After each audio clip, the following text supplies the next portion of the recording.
Welcome to the Resilient Recruiter Podcast. I'm your host, Mark Whitby, and today we're joined by Manan Shah. Manan is the co-founder of Recruiterflow, an ATS and CRM built specifically for recruiting and executive search businesses. He has scaled Recruiterflow to a 50-person team working remotely while staying profitable from day one, which is a heck of an achievement. In fact, Manan has a long history of building software businesses, starting his first one in 2013, which he successfully scaled and exited at the age of 26. He has a wealth of knowledge about recruitment technology, AI, and automation. Manan, welcome. Thanks for being here. Well, pleasure's all mine, Mark. And listen, I believe we should congratulate you. You've recently had a son. So congratulations. That's amazing news. Thank you. Yeah, I mean, he's keeping me up at nights, but it's all worth it. It's a little bundle of joy. So he's 5 days old, I think? 5 days old now, yes. Oh, wow. That's beautiful. Is this number one? Yes, this is number one. Oh, wow. Okay. Being a dad is the best. You're gonna love it. So the sleep deprivation is the only bad part, really. That's rough, but as you say, it's worth it. Mine are now all teenage. Well, I've got teenagers, 19, 16, and 14. So, wow. But it goes past in the blink of an eye. Yeah. So, Manan, let's dive straight in. I do want to hear your origin story, first of all, of scaling your businesses. And then I'd like to get into some tactical things that recruiters and business owners can take away in terms of, recruiting process automation, specific types of campaigns that could be improved or automated. But first of all, how did you transition from being an engineer to, running software companies? Well, that's an interesting story. So I graduated from university back in 2011, and I joined a large multinational. I graduated as a mechanical engineer, so I joined a large multinational HVAC firm called Ingersoll Rand. And although at the back of my mind, I always had this idea that, hey, I'm probably going to start a company. It was this is back in 2011. The startup wave in India had just started happening. And so me and a bunch of my friends, we got together. We thought, okay, we were very raw and in hindsight, very, very stupid. But we had loads and loads of courage, right? So we started a company. It was called retention.ai. The idea at that time was there was a lot of, so mobile apps were new, and there was a lot of churn, and product managers and marketers did not really have visibility into the user churn, and even if they did have visibility, they had basically zero way to, they had nothing to do, they couldn't do anything about it. So we set out to solve that problem. And the idea was we would use AI to algorithmically predict who's going to delete your app, and the user is going to churn, so you can proactively send them offers, things like that. So we built a real-time analytics engine. It was pretty new at that time. Now I think it's a pretty standard feature in all analytics software. So that business, we raised about $1 million in funding. Successfully scaled it, exited that business, and I joined a media company that had acquired our business. Wow, that is phenomenal. And but I think that's such a different role from engineering to because when you're a founder, you wear many hats, but you have to be good at selling, you have to be good at managing teams and so on. So I guess that was excellent training for starting Recruiterflow. Why did you decide to make software for the recruiting industry? So when I was at that media company called InShots, I was charged with building an entire growth function over there. And being a media company, weren't, they didn't really have it in their DNA how to build tech teams, right? So I started working with the internal TA over there. We did not really get any results. We were already way behind in our hiring targets. Um, with my previous company, retention.ai, one thing that I had to learn was sales, right? Because there was nobody else to do the sales. So I thought, so when you have a hammer, you look at everything as a nail, right? So I started. so apart from engineering, that was the only thing that I had a little bit of idea about. So I said, okay, in sales, what we do is we use LinkedIn Sales Navigator and a bunch of these tools. And we proactively reach out to our prospects. We do all this intelligence, do relationship building, and finally close the sale, right? Like, why can't we put that process to use when it comes to recruiting? We saw, at least at that time, I saw a lot of similarities, and we implemented a program over there, which was really, really successful. It scaled beyond the growth team, right? Like, it scaled to pretty much every team in the org. And what I realized is, while we were doing all this and building a tool stack for this, it was a very disjointed Frankenstein kind of a tool stack that we hacked it together to make it work, to make recruiting the way recruiting the way sales is done work, right? And I realized that there is probably an opportunity that recruiting should be done the way sales is done. So we um, started talking to a bunch of different recruiters, asking them about their problems, how do they do prospecting, outreach, and things like that. Saw an opportunity and thought that, okay, yeah, this seems like a large enough problem to solve. And yeah, that's how we got started with Recruiterflow. So the idea was giving the tactics, tools, and philosophy of sales to recruiters. I love it. So what year did you start Recruiterflow? So we started programming back in 2017. Okay. We released our first version in 2018, and that version wasn't really built for agencies, to be perfectly candid, right? Like, we did not know how agencies operated. We didn't really have any background in that world. But as we were, trying to find our feet and trying to find PMF, we realized that um, agency recruiting works a lot like sales, whereas internal TA is very process driven. And we started seeing a lot of success. So we pivoted the product and released the current version of Recruiterflow in January 2019. Wow. So like in 5 or 6 years, you've grown to 50 people. That's phenomenal.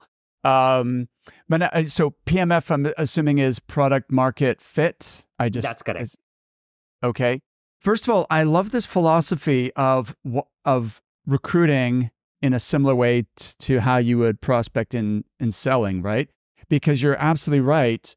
There's so many parallels. They're not identical, but it is a very similar process. And in fact, so you probably know from our previous discussions that we teach 6 pillars of a 7-figure recruitment business. And the 6 pillars are clients, candidates, team, operations, strategy, and marketing. Okay. And a lot of the strategies for client development are paralleled with the candidate generation as well. So, for example, building campaigns which involve multiple touch points across a variety of channels. And of course, the content of the messaging will be different for clients versus candidates, but the actual process can be very, very similar. So I think that understanding or that insight that you had way back in 2016, 2017 was 100% correct. So let's talk. So I guess, first of all, let's talk about growing your business, because I think a lot of the people listening are entrepreneurs, they're business owners. And although they're in the recruiting world and not the software world, I do think like hiring and building teams, and particularly sales teams, there's going to be parallels. So like getting to 50 people, and obviously you've stayed profitable, and are you 100% remote? 100% remote, yes. Wow, really interesting. And have you always been remote even before COVID? No, before COVID, we were a team of 5. So we were working in an office, but yeah, from there, the team just got too big. we hired all over and decided to just stay remote. Okay, fantastic. So, what have you learned from now scaling 2 companies about building teams? My biggest learning has been, especially when you are early, and when you are early, you are, you're always short on resources. So you need to make a decision, keeping in mind your resources, and you always hire for attitude rather than aptitude, right? So there are a lot of things that right people can learn on the job, but if they don't have that inherent curiosity, empathy for the user, empathy for their colleagues, it's impossible for them to grow with the company, to grow with your product, and become really, really great contributors, right? So, and we, this is something that we have learned making a lot of mistakes, right? So now we exclusively hire for people with the right attitude, in terms of how do they treat their colleagues, how do they look at their customers, how do they manage their how do they mentor people around them. And that's something that scales really, really well for a really, really long time. And since last 3 years, we've had pretty much zero voluntary attrition, right? So we people we try to make sure that this is a great place for people to learn and keep on growing, voice their ideas, actually implement those ideas, make mistakes, and if it becomes a very rewarding journey for them, and thus it becomes very rewarding for the company as well. So it becomes a very symbiotic kind of a relationship. But you want to be very, very sure about the kind of people that you want to hire, at least in the very beginning. And the easiest way that I can put it is hire for attitude rather than aptitude. 100%. I could not agree more, Manan. That was really well said. And so you mentioned a couple of interesting things. One was curiosity, and the other was empathy. Are there any other values or attitudes that you interview for? Yes. So these two are at the top of our list. The third thing that we really, really interview for, or really, really screen for, is being able to take charge and do things. In a fast growing company, small company, there is so many problems that need to be solved. What you want uh, from people is to say, I see this problem, even though this problem belongs to another team that does not really concern me. I'm going to take charge, solve this problem, and see how it goes, right? So very experimental, and high initiative, high agency people. That is number 3. Number 4 is, when you do that, you are bound to make mistakes, but you want to minimize the impact of those mistakes. So we want people who constantly seek feedback from everybody around them, that, hey, I'm thinking about this is how I'm thinking about it. Am I missing something? And invariably, when you talk to other people, there is always something that you miss. So we want people to be constantly seeking feedback. And fifth thing that we hire for is their ability to disagree, but then commit 100%, right? So in a lot of times in growing companies, you will have very differing viewpoints on how to approach a certain problem. A decision is going to be made which you might not agree with, but it is absolutely essential that everybody starts rowing in the same direction once the decision has been made. And then once we figure out, hey, we made a mistake, let's do course correction, right? But um, you need to give that decision a chance to be right. And that only happens when everybody is 100% committed to that decision and making it work. I love that, Manan. That's really cool. I love the idea of hiring people who are high agency, who take ownership, who identify problems and then try and solve them instead of just think, well, that's not my concern, right? So that's brilliant. How did you end up with curiosity and empathy at the top of your list? Why those 2 factors? I think they come from our evolution as a company. Very early, when it was just me and two of my co-founders, the way that we built the product, and even today the way that we build the product, is very customer driven, right? So customers have a say. There is a message board where they can post ideas, people can upvote, downvote, and things like that. And a lot of very unique things that we do have been direct result of customers asking us to solve a problem that they are facing. When almost everybody who works at Recruiterflow has probably better understanding of the product than the customer does, but the customer has a much better understanding of their own business than we ever will.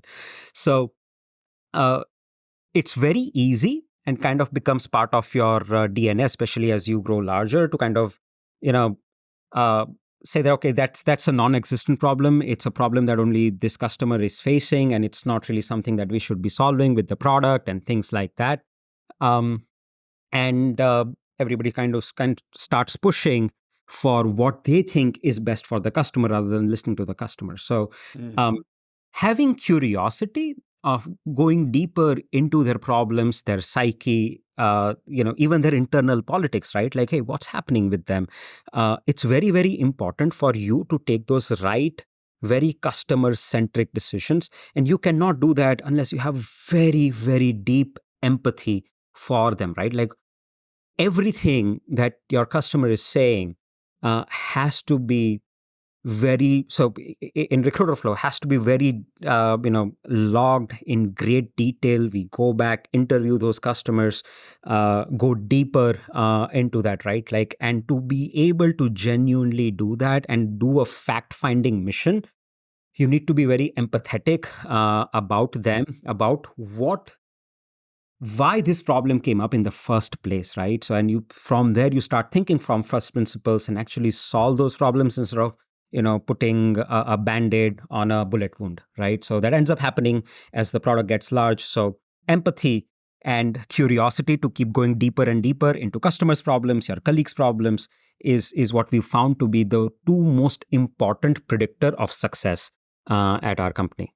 Fantastic. That's brilliant that you've identified that. And when you explain it, I understand the logic behind it.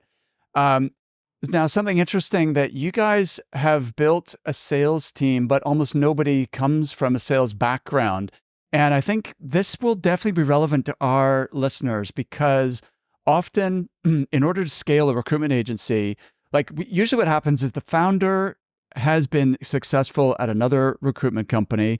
They decide to set up their own business and they're the primary fee generator and they bring in the business and they do, everything. But then if they want to grow, the first few hires tend to be people they already know from their network, people maybe they've worked with, other experienced people.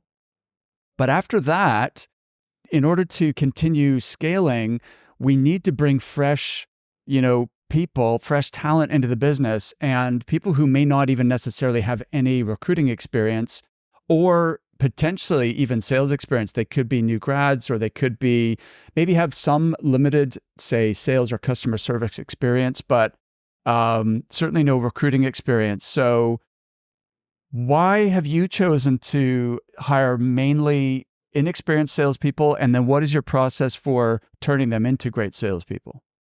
Wow, that's a great question. So, uh, the answer to the first question, why do we hire mostly non-sales people in our sales team, is because we made mistakes of hiring them in the first place.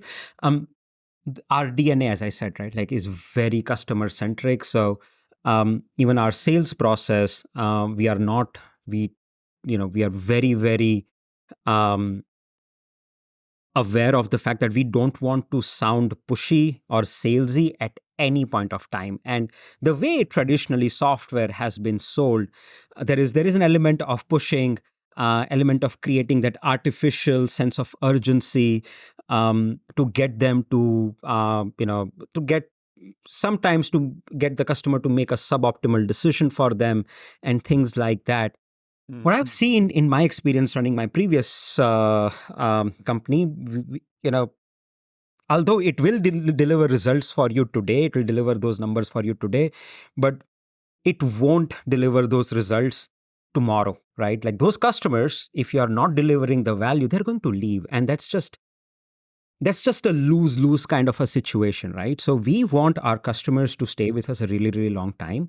And what we have found is that generally speaking, traditional software salespeople are a little low on empathy. So that's why we hire mostly from customer success or account management background, number one. In fact, a lot of people that we hire just come from recruiting background. They've been recruiters.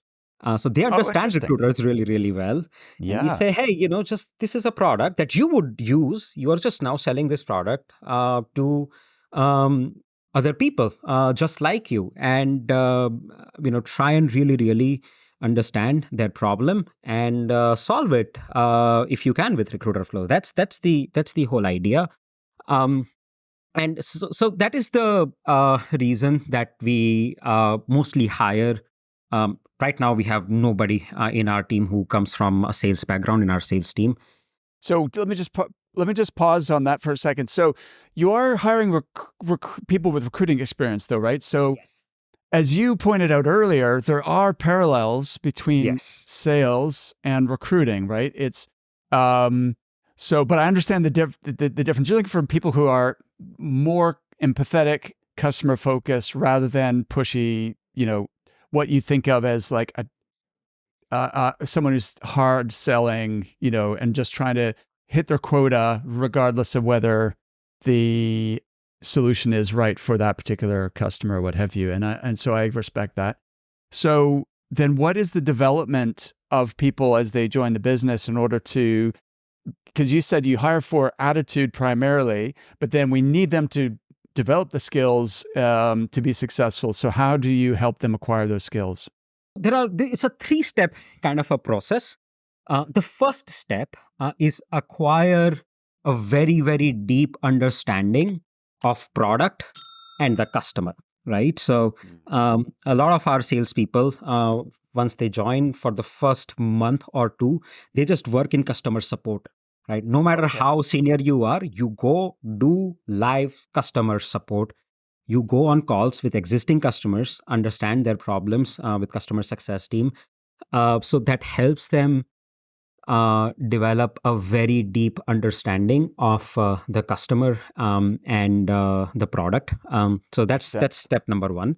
The step number two, especially when you're hiring fresh graduates or people without a lot of experience, you need to kind of train them on what's the right cadence, what's the right way of communicating, whether that is verbal, written, whatever it is, right? So what's the right tone? How do we want to come across as a product, as a company? So you train them on that. And then the third phase is um, apprenticeship kind of a model where you go on live sales calls with a senior salesperson, and sometimes the senior salesperson will just say, "Hey, I'm just going to let my colleague explain this feature to you," right? So you kind of give them bite-sized experience of actually selling. Then they start, leading the call themselves with somebody's in senior, somebody senior in the sales team as a supporting actor on that call. And once we feel that okay, this person is ready to go out into the wild, we leave them. And but there is a continuous feedback process. We regularly review all the calls. We actually, once a customer is closed, we go take their feedback, random sample feedback, that hey, how did you find our sales process? At any point of time, did you feel you were being pushed? At any point of time, did you feel that your sales rep was being um, not very genuine or not very forthcoming with you?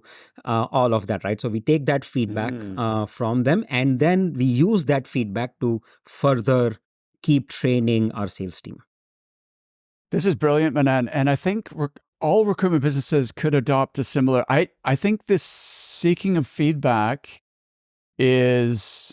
I don't think that's very common. I think that is really interesting that you're doing that, because that could definitely be applied in recruiting, both uh, s- successful placements, customers we won, but then also things that didn't work. So you could get feedback in different scenarios from both customers, the client, and the candidate.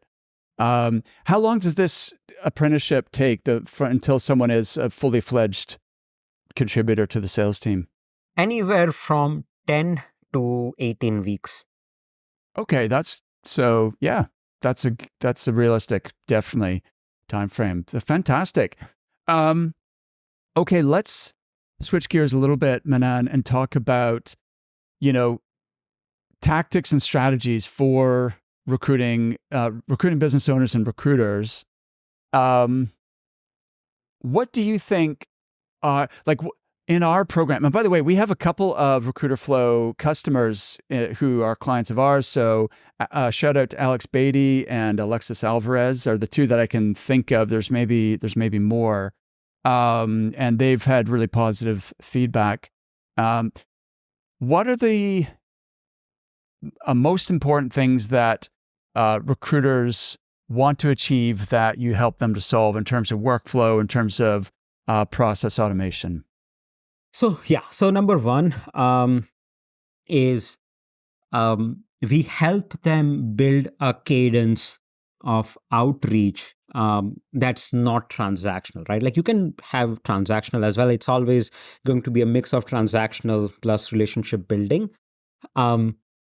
So we have built in sequences feature that helps you reach out to potential clients, potential candidates, even existing candidates that you could not place, or people that you've already placed, but you want to stay in touch with them because the people that you've placed might become, they might get promoted and become a hiring manager, and now they are a customer of yours, right? So you want to keep Right. those relationships alive. We give our users tool sets to do that. In Can I terms of can we just talk a little bit more about that? Because regardless of whether someone is using Recruiterflow or not, I think this is a hugely valuable thought process. So you quickly listed a few different ideas there, but could you let's take time to enumerate what are the most important cadences that every recruitment business should have in their business in order to, to drive sales and relationships. So could you just take your time and let's just talk about each one in turn? Sure, yeah. So let's first attack the candidate side, and then we'll talk about the client side, right? So Great. the way I think about recruiting businesses is that I'm going to go a little bit, a longer answer in terms of why I think like this, but Yeah, go for it.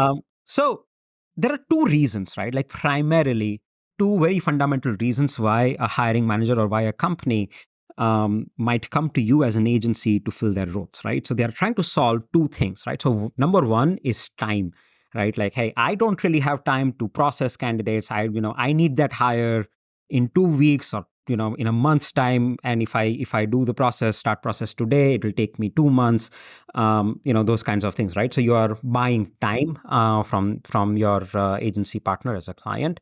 That is number one. And number two is you're buying access, right? So in a world where information, right, like almost every customer can put their job on Indeed, on LinkedIn, can find applicants, process them, and hire them. It's not really these job boards have made the discovery process pretty democratic. But what you have as an agency recruiter is two things, right? So you have a very good vantage point view of the industry, right? Like what's going on, right? Like what's the career paths that different people take, what it takes to get to, very senior level VP, CXO level position. So what's the career path that you should take? So you can advise your candidates on that. And number two is that you are not just working with one client, right? Like let's say you hire software developers in New York City. Now, you are working with 10 different clients, and the reason that a candidate should come and talk to you is that you're not going to give them just one company's positions. You are going to qualify them for 20 different positions and maybe present them with 7 different options. So by talking to you, the candidate has option of interviewing for 7 different positions instead of just one when they talk to an internal TA. And so that makes interacting with you a much more rewarding experience for candidates, which helps you build a lot of candidate relationships. And the clients need to access those relationships because they can't. It's just really, really tough for them to build those relationships themselves, right? Because you have an Right. advantage that That's a they don't. great, and I think you're doing an excellent job of teaching recruiters how to sell their service here, even though you're not in the recruiting business directly yourself. I think it's really interesting, your insight about third-party agencies have an advantage over internal TA, that is a more rewarding conversation for the candidate because they're not just going to learn about one company at one job. They can learn about other multiple opportunities. Also, they get other advice on their LinkedIn profile, their CV, their compensation. They get coached and guided through the recruiting process. But something that I was really interested that you said was that everybody has access to the data, right? The candidate, through LinkedIn, through Zoom, through whatever data sources people are leveraging. But what the client is buying is access to the relationships that you have, and that's a very different thing, right? Yes. That's going to potentially mean that you have a higher response rate or have a more likelihood of getting someone's attention and getting them interested in an opportunity rather than just a cold outreach out of the blue. So it's interesting, good insights. Yeah. Yeah. So a lot of the tactics, right, like that we talk about are around these two concepts, and they're kind of self-fulfilling, right? Like if you have access, a great access will allow you to, make placements faster. So, you can deliver um, results in more timely manner, right? Now, how does this translate into actual practice, right? So, one thing that we enable our customers to do is listen, right? Like you want, you're a recruiter, whatever your niche is, you want to have relationship with what you think are top 15, 20 percentile of your market, right? Um, so continuing with that example of, let's say, software developers in New York City, right? So um, now this can be, let's say, 20,000 people. That those top 4,000 people is what everybody's fighting for. Now, um, 3,000 people is a lot of people to build relationships with. It's not easy. So if you do it manually, that's the only thing that you're going to be doing throughout the year. You won't be able to do anything else. So how do you automate it, right? So one is, so how what we advise our customers to do is that you can build those lists in Recruiterflow. These are dynamic lists, and create playbooks on how are you going to keep them engaged throughout the, even when you have nothing for them, right? Like you just want to say, hey, Mark, been a while. How are things going at the Resilient Recruiter, right? So something like that. Um, so you want to have a playbook in place, how you are going to stay in touch, stay in front of people that you think are top 15, 20 percentile of your market. The idea behind that is that, again, right, like it comes back to the idea of access, right? So even if that person is not really looking for a role right now, if they do think about changing, you're probably going to be one of the first people that come back to their mind, right? Right. You want Absolutely. to be in that position, So right? we call this a candidate nurture campaign. Yeah. And the goal is top of mind awareness, TOMA, TOMA, top of mind awareness. For exactly the reason you said, like, if we keep nurturing those candidates, then when they are thinking about making a move, then ideally they'll think of you first, right? And contact you before any other recruiters know even that they are, they're on the market. So that you have an opportunity to get that candidate exclusively and present them to your clients before anyone else does, right? So that's really interesting. So you've got a playbook for the candidate nurturing sequence that's automated and allows us, because you're right, if you were doing that manually, there's no way you would be able to stay on top of it. What are some of the other sequences that your clients are using for outreach? So there is, of course, transactional outreach, right? Like I have a fantastic role and I need to recruit people for that. And I'm going to, start building new relationships, start prospecting new candidates just for that role. Um, so those sequences are again very very beneficial because that's the start of your relationship building process. You're right. Um, That's usually the first yeah. point of contact, right? Is that initial outreach to somebody who you don't already have a relationship with. Tell me, is this automation available within Recruiterflow, or are you integrating with other software tools to provide that that automation? We Okay. have it built in, and we like to play very well with others. It's an open API kind of a system, so Yeah. we have other partners. If you use them, if you prefer to use them, you can use those as well seamlessly. Okay. Fantastic. And so, like in this cadence, can you give examples of what types of are these primarily email sequences, or what are the types of touch points that compose a sequence for outreach? So right now in Recruiterflow, we support automated email, manual email, right? So you actually personalize maybe one line, two lines, and then the rest of it is templated. Text messages.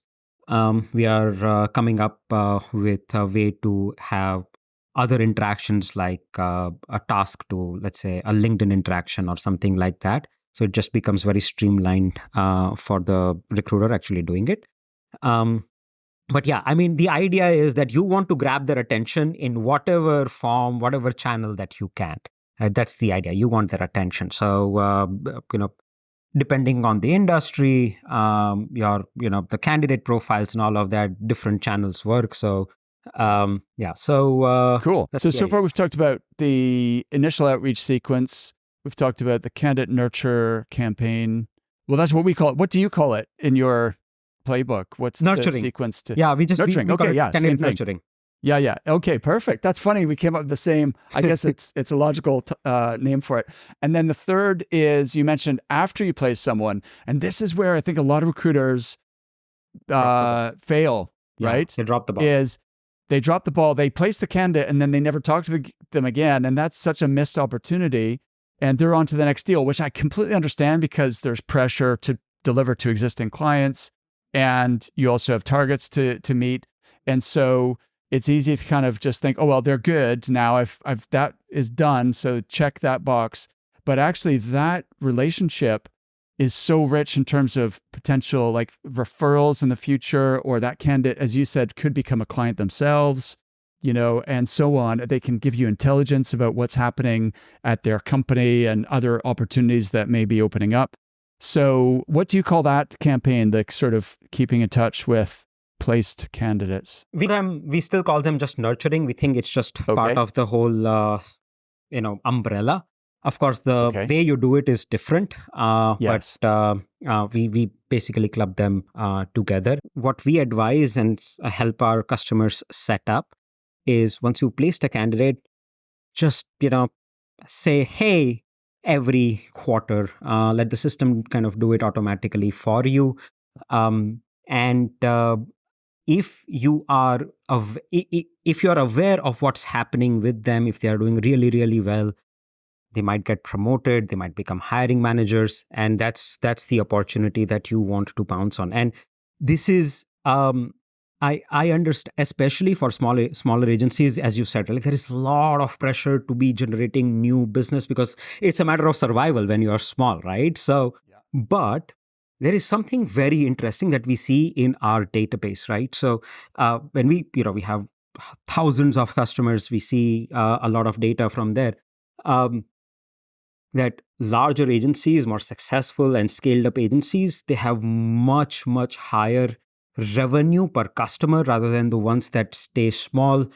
So, Mm. revenue per customer that you can get is a very high predictor of your success. It's a great way to scale.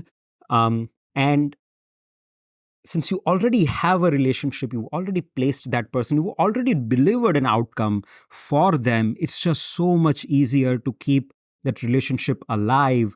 And then, you know, have once they become a decision maker, a hiring manager, you have additional revenue without actually doing any new business development. And you already have so much trust that you can advocate for the candidates that you are submitting to them.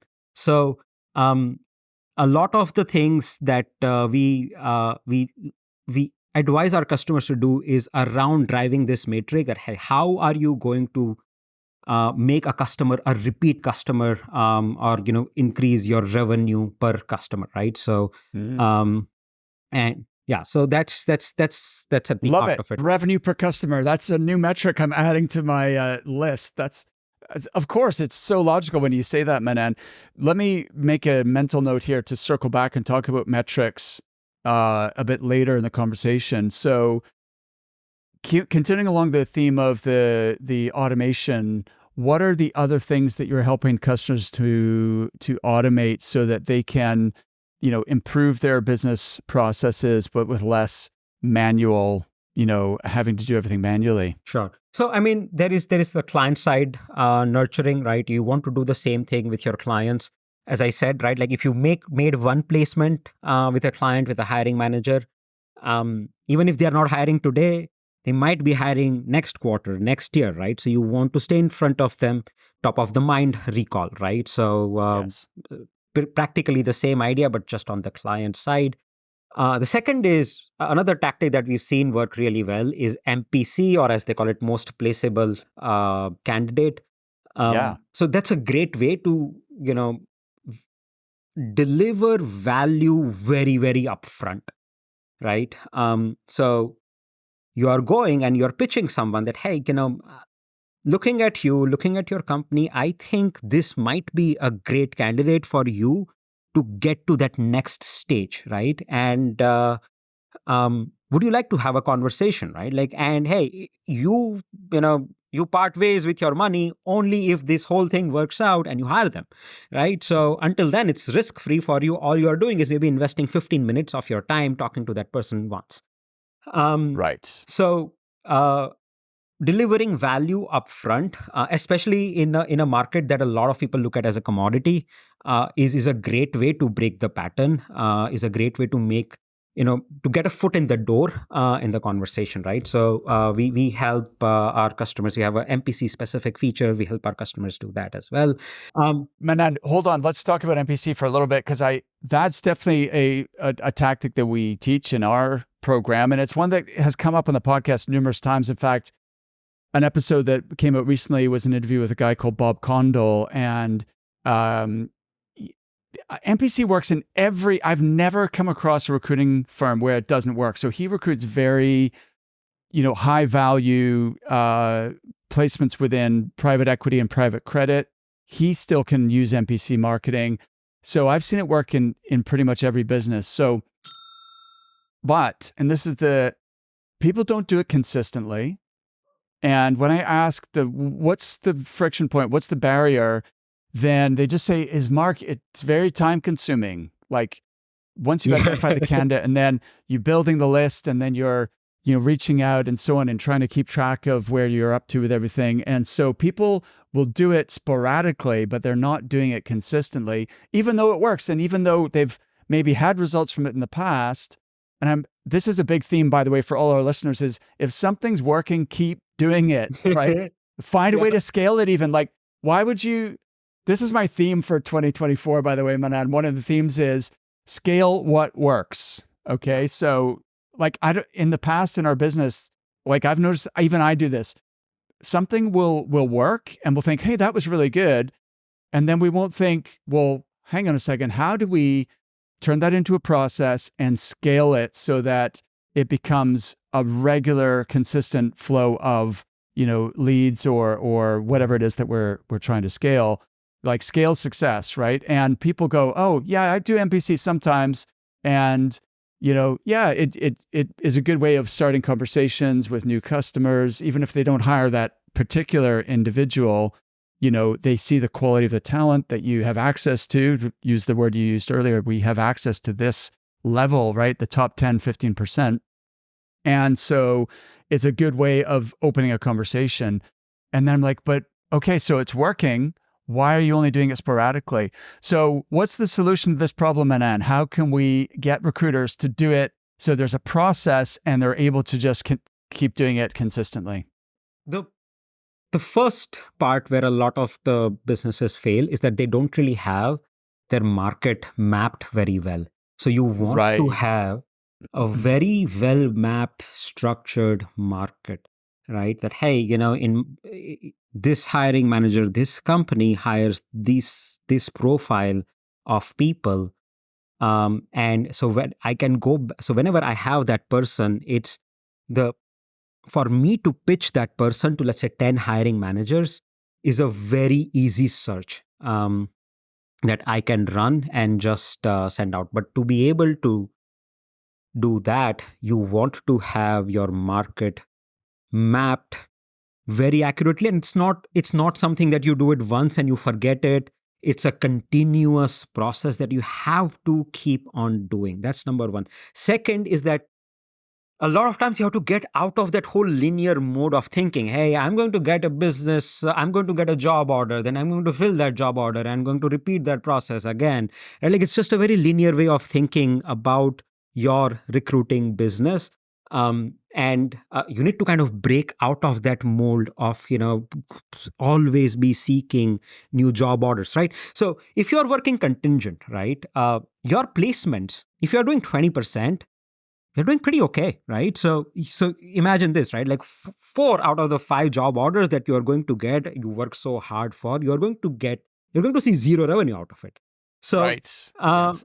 so although you might think that, okay, this process is more rewarding, or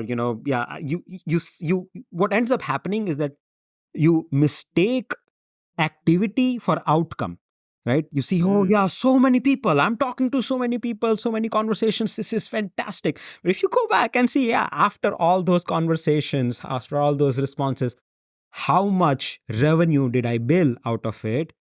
MPC, in a lot of cases, will probably come out ahead, right? But it's just a lot of times our brains are hardwired to think, to mistake activity for outcome. So that's why you keep Mm. chasing those job orders. But if you sit down, do analysis that, hey, MPC, what did I do? What did I make? In a lot of cases, it will come out ahead. So you want to stay calm, think about what you are doing, and do it. So, and of course, right, So keep your market mapped at all times. right. So it's interesting. What you're saying is that the ROI of MPC marketing could be higher than the ROI of filling contingency orders. Yes, yes. In a lot of cases, I'm not saying Yeah. it's always true, but in a lot of cases, if you do that analysis, MPC will probably come out a little bit ahead. All right. So I loved hearing you talk about market mapping because that's absolutely one. There's so many parallels here, Manan, between like your playbooks and what you help your customers to do and the strategies we teach. So we have a 9-step roadmap for client acquisition, and we have a similar one on the candidate side. So the 9 steps take recruiters from feast and famine to consistent clients. And step 1 is identifying their market niche, right? So you said software developers in New York City would be the example. Step 2 is really understanding the avatar of their ideal customer profile, right? Yeah. And the pain points, and really, really going deep on to really know your customer. And then step 3 is once you know exactly the sort of companies and hiring managers you want to work with, then it's mapping out that market so that you know who all of the potential clients are, all of the decision makers. And it's astonishing. Every time we do this, we realize most recruiters, they don't know. Like we ask them, what's your total addressable market? How many? So you Yeah. just told me you recruit, software developers in New York. How many potential clients do you have? They have No no clue. idea, Yeah. no clue. And so, and much less, they don't even know how many there are. And they certainly haven't exhaustively built a database of all of the companies and hiring managers within their market niche. Now, so it sounds like we're on the same page with that, Manan, because everything else from there, whether you want to do MPC marketing or some other form of outreach, you need to have that data and the insight, right? To know who you're targeting, but then the insight comes from the avatar work. And really, like, we even tell people you can do a certain amount with AI, like with, with ChatGPT to build customer personas and that sort of thing. But there's no substitute from talking to your ideal client profiles and asking them questions, interviewing them, getting feedback, learning what their challenges are, what their frustrations are, what their ideal outcomes are. And then with that intelligence and insight combined with the data, you have the recipe for really positive outreach campaigns, right? Exactly. Because you know your market, you know who you're targeting, you know what problems they have, you know what they're trying to achieve, and you can make your messaging very, very relevant so that people respond and it breaks through the noise. So the market mapping, but as you say, it's not like once and done. It's an ongoing, continuous process because data decays over time, right? And so you're building the list, but then you need to keep updating and refreshing it. So this is a mammoth task, right? And that's why people don't do it, is because they're overwhelmed. They're like, oh, that sounds like a nightmare. I'd like so much work. So how does the software make it easier, do the heavy liftings for building those market maps? So we do two things. One is we help our customers refresh their data, right? So if you have somebody who's already in your database and they changed jobs or changed locations, whatever, right? Like we update that data and alert you that, hey, Mark just moved from London to Edinburgh, something like that, right? So, yep. And we just change Mark's location to Edinburgh, something like that. And same thing goes with job titles, the companies that they work with, and things like that, right? So, so once you already have somebody in the system, we do this with around 92% accuracy. So once you already have someone in the system, we will update their data, alert you when a change has occurred. So so that's great. Number one. Number two is with our data structures, we allow you to create a very, very a very, very crisp kind of a data set. So you can run queries on your database and find people, exactly the people that you want to reach out to, whether that's candidates, clients, whatever, right? So you get that list, and then we enable users with tools to engage them.